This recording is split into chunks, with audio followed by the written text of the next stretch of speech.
Well, thank you so much, and thank you everybody for coming today.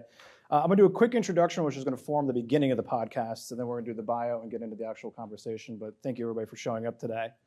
So welcome to Coffee and Conflict, a National Security Institute podcast, where I'll be sitting down with leading authors and experts every fortnight to discuss some of their most recent works and bigger picture of national security, foreign policy, and intelligence issues. I'm your host, Joshua Yaminsky, Senior Fellow at the National Security Institute here, Senior Vice President at the Center for the Study of the Presidency and Congress. This season, we'll be covering topics ranging from the war in Ukraine, 21st century defense strategy, and the intensifying strategic competition between the United States and China, and more. Join me as I speak with authors and experts to gain their unique insights and perspectives on these crucial topics that impact us all. It's sure to be an engaging and thought-provoking series of conversations that you won't want to miss. So grab your first or second coffee of the day, and let's crack on with our discussion. Today, I'm joined by cybersecurity visionary, business executive, thought leader on geopolitics, and most recently a new author, Dmitri Alperovitch. Dmitri is the co-founder and executive chairman of Silverado Policy Accelerator, a nonprofit focused on advancing American prosperity and global leadership in the 21st century and beyond. There, he's a frequent host and discussant on the, if I may say so, excellent Geopolitics Decanted podcast. I'm not sure really the protocol of endorsing another podcast, but I really like it, and you should probably have it on your queue. Before founding Silverado, he was a co-founder and former CTO of CrowdStrike Inc., a leading cybersecurity company. And most recently, he's the author of The World on the Brink, How America Can Beat China in the Race for the 21st Century, which he joins me today to discuss. So Dmitri, thank you very much for sitting down with me today. Thanks so much for having me. Congratulations on this incredible podcast. Congrats on the amazing logo. Love it. I quite like it as well. It really came out very nicely, but thank you so much. I want to dive right into it. Your book opens with a fictional invasion of Taiwan. How likely do you think that is, and when do you think it's going to take place? So this is why I wrote the book, that I'm convinced that the threat of war is not just very real, but is incredibly acute. And we are on the precipice of a terrible situation. We are a world on the brink. And I believe that Xi Jinping is determined to take Taiwan, peacefully or otherwise, in his lifetime. The man has just turned 71.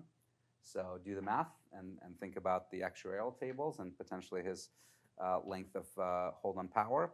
And this is why I'm convinced that 2028 through 2032, maybe slightly beyond that, is going to be a very dangerous period. I don't think that war is imminent. Chinese military is simply not ready to undertake what would be the most complicated military operation in the history of humanity, by far. But they're getting there, and the pace is accelerating. And the other thing that I think is in the back of their minds is that the window is open right now, or going to be shortly, to do this, in part because the United States, over the last 20 years, has dropped its eye off the ball, right? We were fighting wars in Iraq, in Afghanistan, and elsewhere, and really deprioritized the Pacific.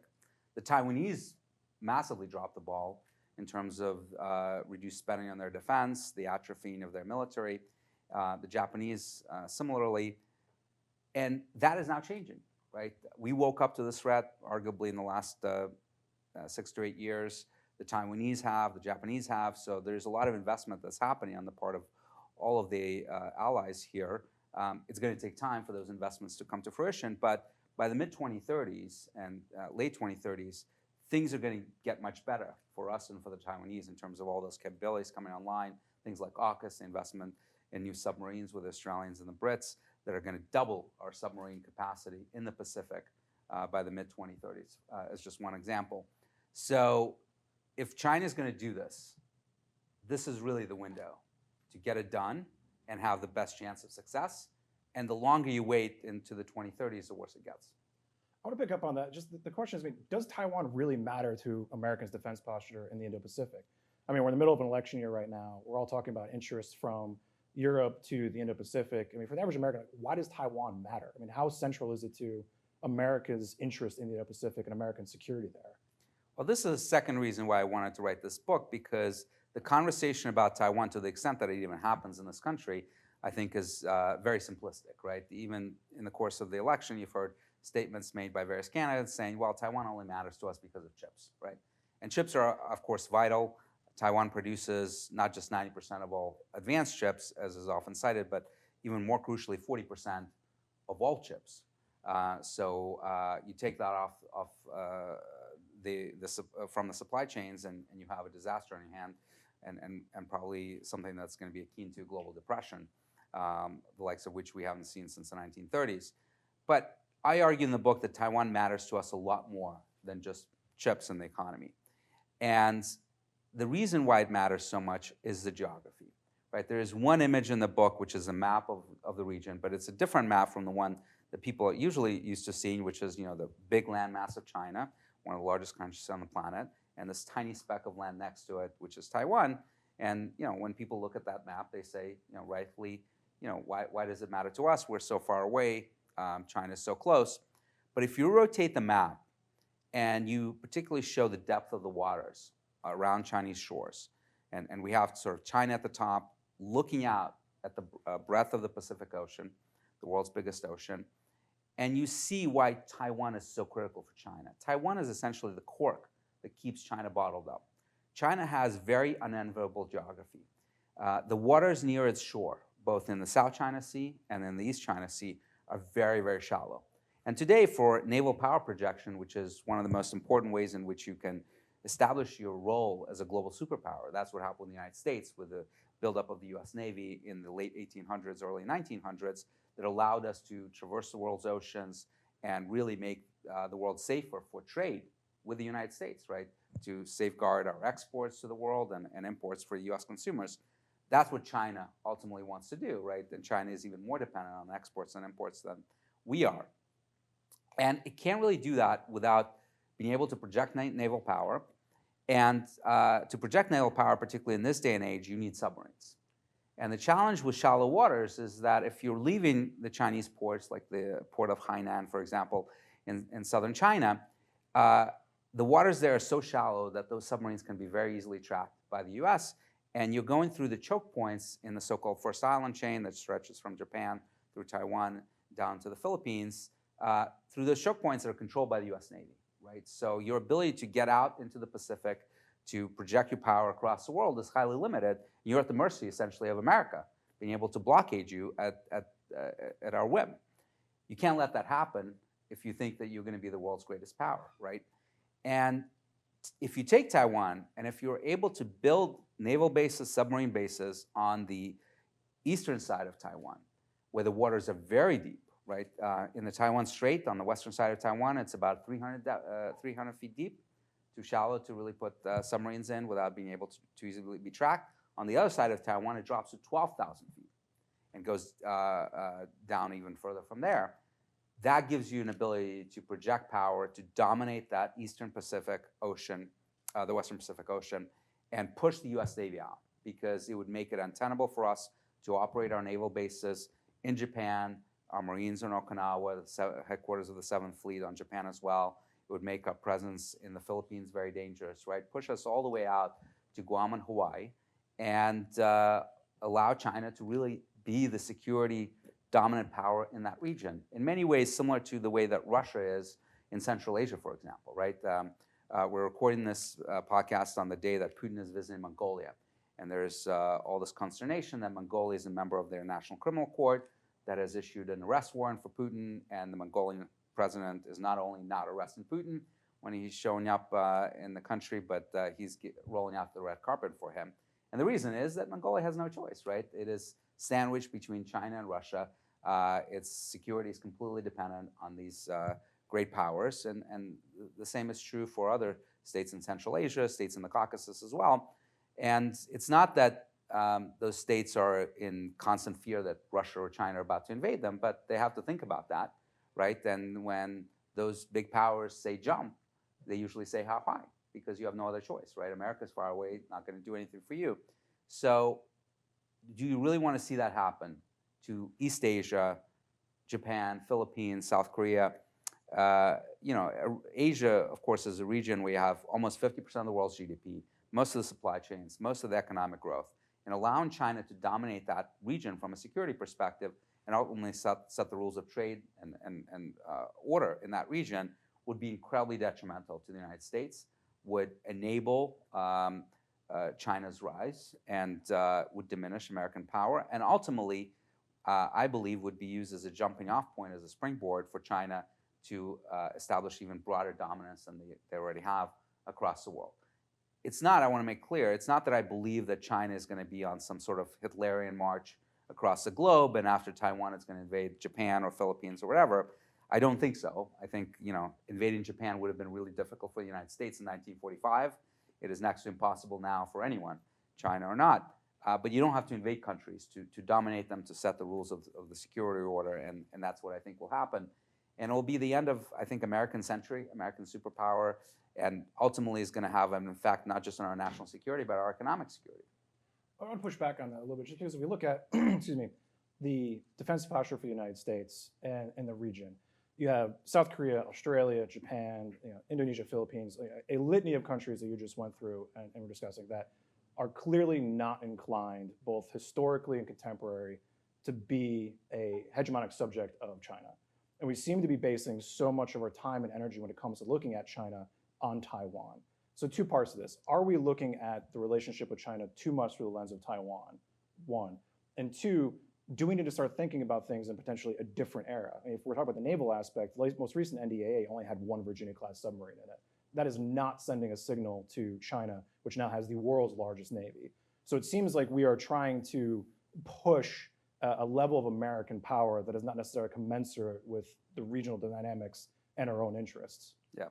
Well, the defense industrial base conversation is a totally separate conversation that we should absolutely have. We're getting to that next. Right. We are in terrible shape. The reason why we can't buy more Virginia-class subs is not because we can't allocate money, it's because we don't have the shipyards to do them. And that's part of the magic of AUKUS, is being able to bring on additional capacity to actually produce these submarines, right? So beyond the money, you need the workers, you need the shipyards to actually build them. But look, just imagine the scenario. We wake up tomorrow and China has Taiwan. Forget how, whether we fight for it, whether we don't, whatever happens, they're now in control. Imagine what happens in Tokyo, in Manila, in Seoul, where you have China now establishing bases, naval bases, sonar installations, radar installations, air bases in Taiwan. Imagine China that is now unconstrained by US power. Imagine the United States in response to the dangers that the Chinese Navy is now presenting to our logistics and our supplies in Japan and the Philippines and Korea, by the way, starting to reduce our footprint in those regions, which will happen because this is exactly what happened in the South China Sea, right? We ignored for 2 decades as China was building these artificial islands in South China Sea, that it militarized, put bases on them, radar installations, and so forth. And today, South China Sea has essentially become a lake for the Chinese Navy, which makes it very, very dangerous for the US Navy to operate. Yes, we do an occasional freedom of navigation exercise where we go by one of these islands, but if you talk to anyone in the Navy, anyone in the Indo-Pacific Command in Hawaii, should the hostilities break out with China, we're getting the heck out of South China Sea because our presence there is not sustainable and we don't want to see our shipping get completely destroyed by the Chinese, right? So that is going to happen in East China Sea if China dominates Taiwan, right? So just based on prudent military strategy alone, you don't want to see your shipping being interdicted, your logistics being interdicted. You will want to pull them back to a place where they're more secure, certainly in Hawaii, maybe in Guam, but very far away from the region. And how do you think the Japanese, the Filipinos, the Koreans, South Koreans are going to respond to that, right? It's not that they're going to jump all in bed with China. They certainly don't want to do that. But I've had conversations with senior officials in that region that basically told me that if this scenario plays out, if China owns Taiwan, we're going to figure out how to balance our relationship with a new hegemon in our region. Again, we're not going to disarm, we're not going to ban on our mutual defense treaty with the United States, but we now know that they're the big gorilla, and we need to accommodate them to a certain extent.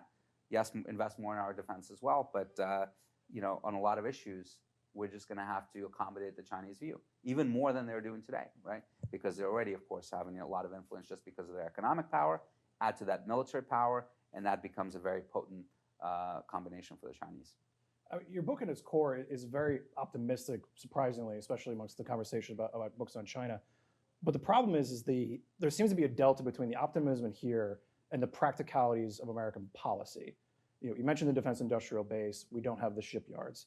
If we look at critical minerals and rare earth elements, it takes 29 years to permit and establish a new mine in the United States. These seem to be, you've been talking about the threat from China, others have been talking about the threat from China. There seems to be finally a consensus at the political level and the strategic level that China is a strategic competitor, but there doesn't seem to be the impetus for actual action at a substantive policy level. So with that in mind, has China already won? No, I don't think they won. And look, I have 2 chapters in the book. One of them is entitled, "We're Much Stronger Than We Think That We Are," and they're much weaker than we think they are. And China certainly has numerous weaknesses, right, from the economics, military, et cetera. But you just said something that I think is really important. You said there's a consensus that China is a strategic competitor. I disagree with that fundamentally. I don't think China is a strategic competitor. I think they're a strategic adversary. And until we have a consensus on that this is not a competition, this is a conflict. And I argue that this is a second Cold War, Cold War II, with China. Until you have that framework that we all agree on, which to this day we don't, right? The Biden administration specifically says we don't want to be in a Cold War. I find that a very puzzling phrasing, because if you are in a bar and someone punches you, well, you don't want to be in a bar fight, but you either are or you surrender. And I certainly don't want to surrender to China. So you don't have many options here. And I've argued that the Chinese have been prosecuting a Cold War against us for decades, that we've mostly just been waking up to in recent years, but still not fully, because we're not willing to acknowledge it, right? And the semantics matter, not just because of how do you want to define this episode historically, but because Cold War I allowed us the biggest benefit that we could have gotten from it, which was focus, right? We looked at everything that we were doing around the world, militarily, economically, diplomatically, et cetera, in every corner of the world through the lens of the Cold War. Sometimes not helpfully, right? We've overreached on a number of occasions: Vietnam, Iran, coup, and various adventures in Latin America, et cetera. But by and large, it allows us to say the Soviet Union is the primary threat, and we're going to do whatever it takes to contain the Soviet Union, right? By not taking that approach with China, we're allowing ourselves to get distracted in a lot of different areas. And it's not to say that, I don't have the view that some advocate for, let's abandon Ukraine, let's abandon everything that we're doing around the world. But I do think that we need to prioritize, and we need to ask the question of, is this significantly detrimental to our efforts to contain China? If not, absolutely, let's do it. If it is, then we have to find other ways to accomplish our national security objectives, because real world is about trade-offs, and you can't do it all, right? You don't have the power to do so. With regards to the trajectory of our policy, I do think that over the last 2 administrations, the Trump administration and now the Biden administration, the direction has roughly been a good one, right? We've realized that this is no longer about welcoming China's rise, which President Obama said in 2015, right? He said, we welcome China's rise. Well, no one in this town in Washington, D.C. welcomes China's rise anymore, right? That was a ridiculous statement to make. But the other side of the coin is, how fast are you actually moving to implement those policies? And I argue that the velocity of change is way too slow, particularly given the danger of conflict in the next potentially 4 years, right? And it's not that we are not investing in the right capabilities. We are building Virginia-class subs. We're investing in long-range strike capabilities. We're investing in programs like Replicator to give us more autonomous unmanned capabilities. They're just not moving fast enough, right? And they're not being prioritized as critically as I think they should be. When you look about the situation now, you're saying that China is a strategic adversary. When we look at that, so much of what's in here is a defensive reactionary strategy to create more favorable conditions for deterrence and systemic resilience for the United States. If China is fundamentally a strategic adversary, shouldn't we be looking, as we did during the Cold War, to more potentially offensive actions? Obviously not direct kinetic actions against China, but being more creative in terms of engaging. China hacks us, we hack them. Information conflict. The panoply of tools available to the United States doesn't necessarily seem to be being leveraged. And granted, we don't know everything that's going on behind the scenes, but if there's a sense of urgency here, you would want to be putting your best foot forward and reacting, in that bar fight, not just taking the punch. Well, I do argue that we should take some offensive measures, and you could argue whether they're offensive or defensive. For example, China has been waging economic warfare against us for the better part of 2.5 decades, right? Stealing our intellectual property, stealing trade secrets through both cyber means and otherwise. And I argue that we should retaliate against Chinese companies that are doing this with sanctions, with tariffs, try to effectively destroy those businesses that we can tie directly to benefits from IP theft. So I don't know if you count it as defensive or offensive, but we should certainly be doing that.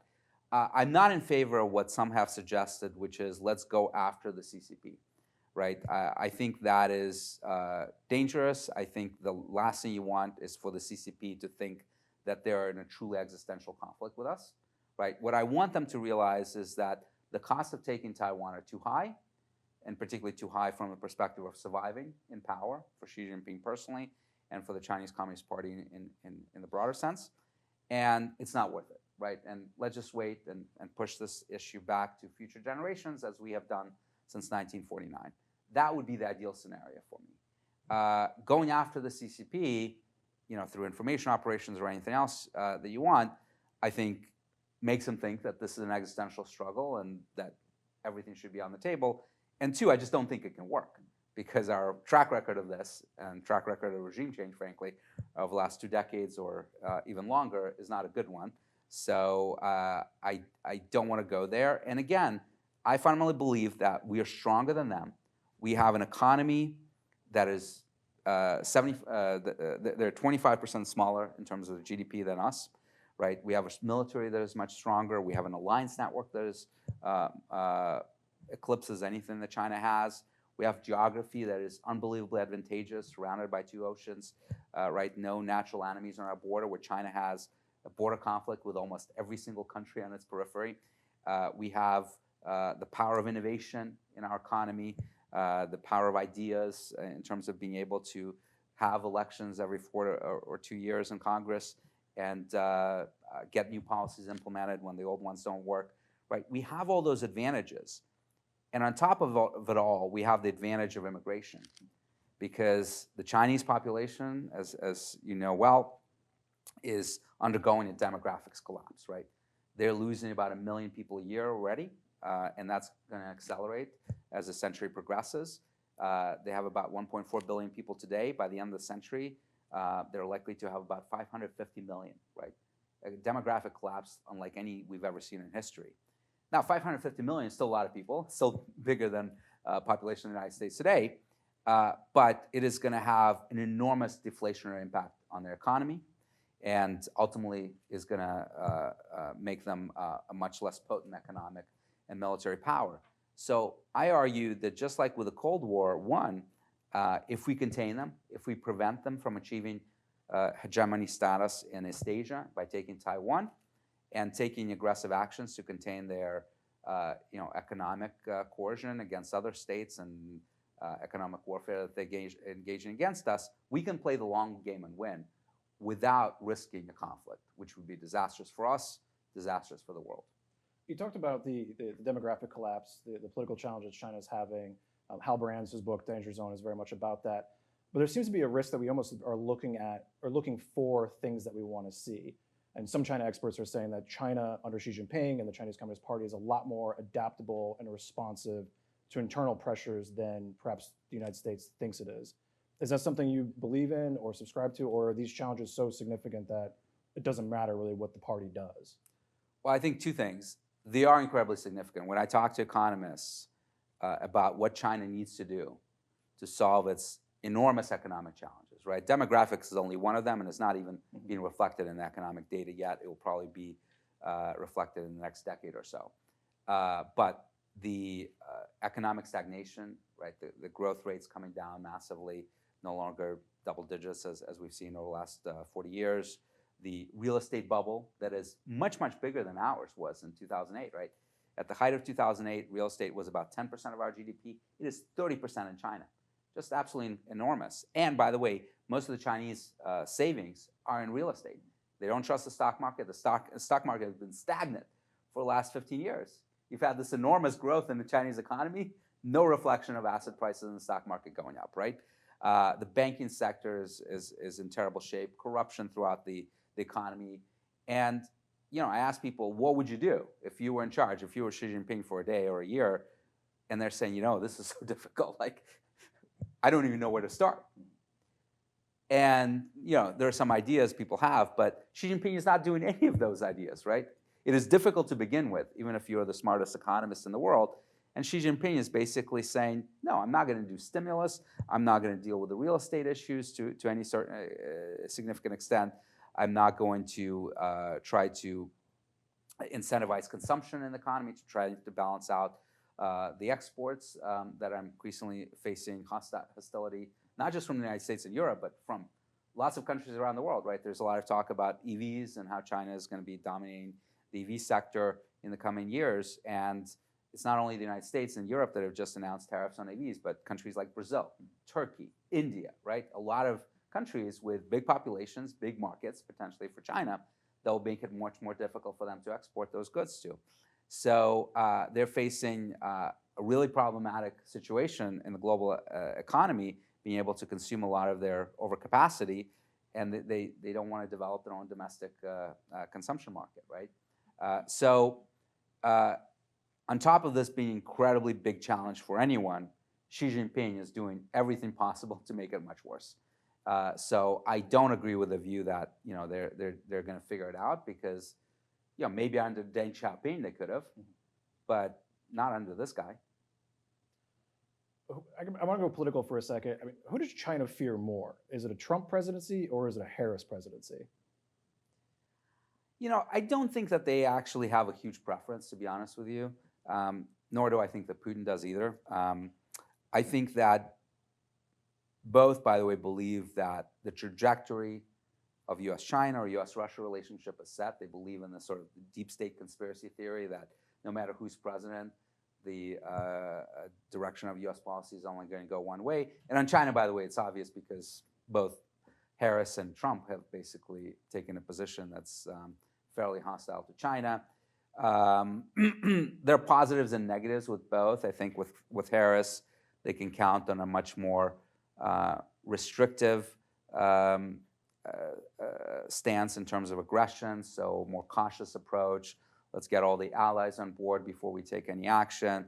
Much slower response, where Trump can come in and do a 60% tariff across the board, allies be damned, and so forth.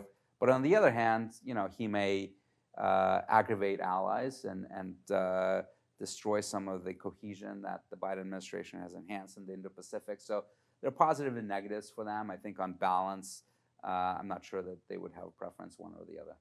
You mentioned trade-offs earlier in the discussion, and it brings to mind some of the conversation that's happening, particularly within the Republican Party, about the balance between supporting Ukraine and Europe and Taiwan and Indo-Pacific. I mean, folks like Elbridge Colby, The Strategy of Denial, his whole book is very much focused on that for the Indo-Pacific. Where do you stand on this sort of Asia first, Ukraine priority, and how do we balance this? Or is the balance artificial and false? Can we do both? So I think there's nuance here that often gets lost in this debate. I don't think the choice is let's abandon Ukraine and let's only do China, or let's only do Ukraine and not do the Indo-Pacific. I do believe in the primacy of the Indo-Pacific region. Taiwan matters a lot more to us than Ukraine. Doesn't mean that Ukraine doesn't matter, but Taiwan matters more. It also doesn't mean let's not give anything to Ukraine. I think there's lots of capabilities that we've given to Ukraine. Most of them are totally fine and are not impacting our capabilities in the Indo-Pacific. Most of the land warfare stuff we've given them, whether it's armored vehicles, tanks, small arms, artillery systems, most of that is not going to be very useful in the Indo-Pacific. Where I have heartburn is primarily in the air defense space. And it's really difficult because air defense is what Ukraine arguably needs the most right now, right, as they're getting pummeled by Russian missiles on a daily basis and drones. And the reality is our interceptors are very limited, and our stockpile of those. We have just, by the way, exhausted a huge number of them in the Red Sea in the last 6 months with literally no effect, as we were trying to shoot down all these Houthi drones and missiles, and at an enormous cost that is very difficult for us to replenish. So I think we have to be looking at the constraints of our air defense and not saying to Ukraine, we're not going to do anything, but really pushing on the Europeans. And they have some great systems, the NASM system that the Norwegians have developed, the IRST system that the Germans have. You've got to really ramp up on the production of the interceptors here and allow us to focus our efforts on the Indo-Pacific and the air defense space. So that's probably the biggest area where I think you could make a very strong case that our assistance to Ukraine, as critical as it is for the Ukrainians, for their population, for their economy, is being very, very detrimental in the Indo-Pacific region. And China, we have to be cognizant of, has the world's largest rocket and missile arsenal. So on most everything else, I think it's great that we're helping Ukraine and providing support. On air defense, we got to be much more thoughtful. I want to stick with Ukraine for a second. I know we're coming up close, unfortunately, to the time here. I mean, what does winning in Ukraine look like for you? Because you're right, our ambiguity, good Lord.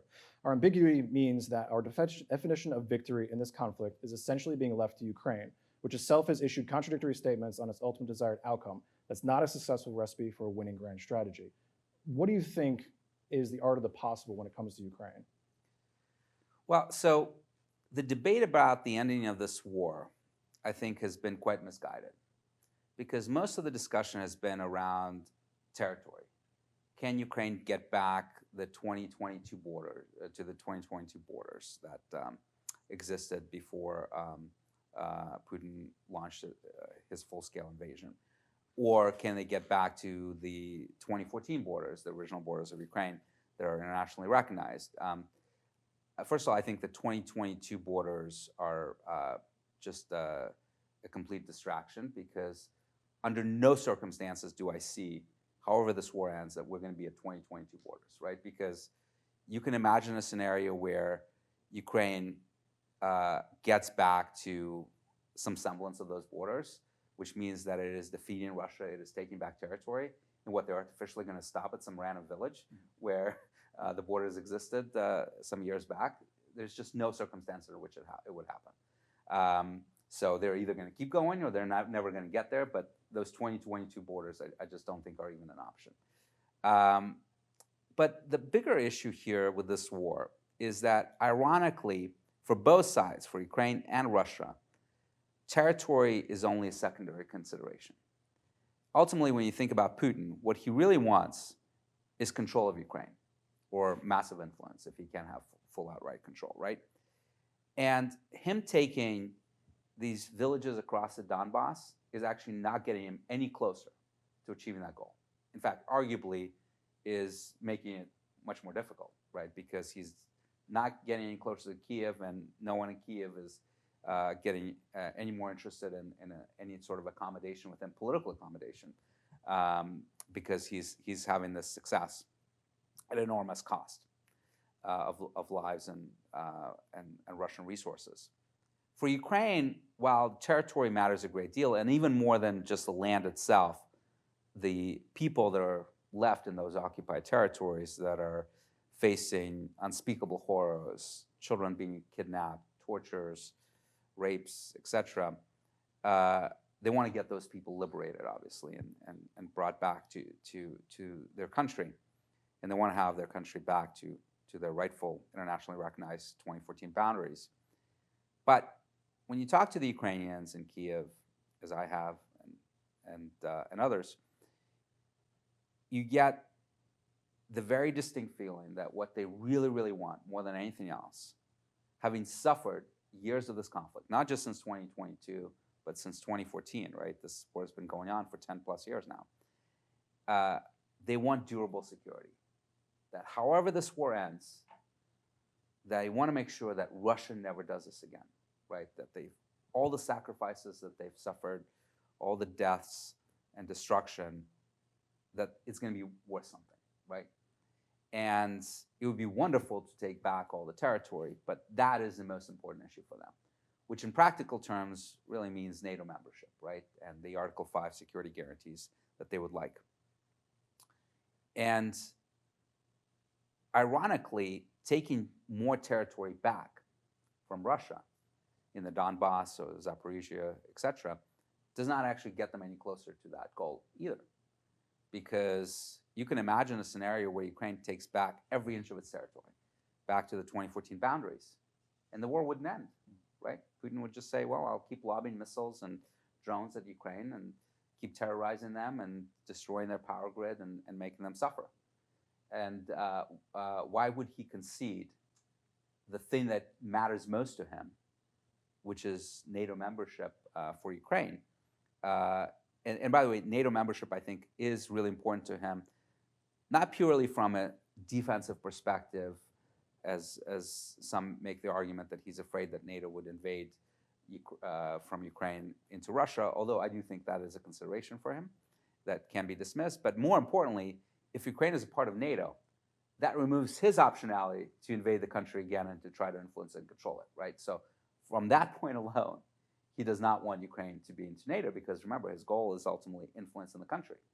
So, the irony here is that both sides are fighting over territory, and whether they take territory or lose it is not actually contributing to their ultimate goals for Putin, control of the country, for Ukraine getting into NATO. And it's difficult to see how this conflict ends in a full resolution, right? And in fact, most wars don't end in a clean resolution that leaves everyone happy, right? There are only a few since 1945 where you've had, an outright loss of a country and, the Missouri surrender documents being signed. Most of them end in unsatisfactory fashion with some sort of frozen lines that everyone's unhappy with, that can always resume at a future date. And unfortunately, I think that is what's likely to happen here. And I think, unfortunately, we're running out of time, and that may have been the point at which we end for this conversation. And I think the hallmark of a very good conversation is one that it can keep going well beyond the allotted time. So we're going to have to schedule a second conversation if I can be so selfish with your time. Absolutely. With that, that's going to bring our episode to a close. I want to thank Dmitri Alperovitch for joining us today. Thank you, as always, to Colleen Wolfe, Claude Jennings, the entire NSI staff for helping produce today's episode. Coffee and Conflict is available on Spotify and other fine purveyors of podcasts. This episode will also be on YouTube and NSI's webpage. Make sure to join us for our next episode in just 2 short weeks, where I welcome Major General Mick Ryan, who'll be discussing his book, The War for Ukraine, Strategy and Adaptation Under Fire. As always, if you like what you've heard or saw, be sure to rate, review, and subscribe. Dmitri, thank you so much for joining us today. Thanks for having me. And if I can add one more thing, I end the book with a Latin phrase that I think is really important. It's a nod to Cato the Elder, who, of course, 2,100 years ago would close every speech in the Roman Senate with the phrase Carthago delenda est, Carthage must be destroyed. I end the book with a phrase Sine deterrente sunt, China must be deterred.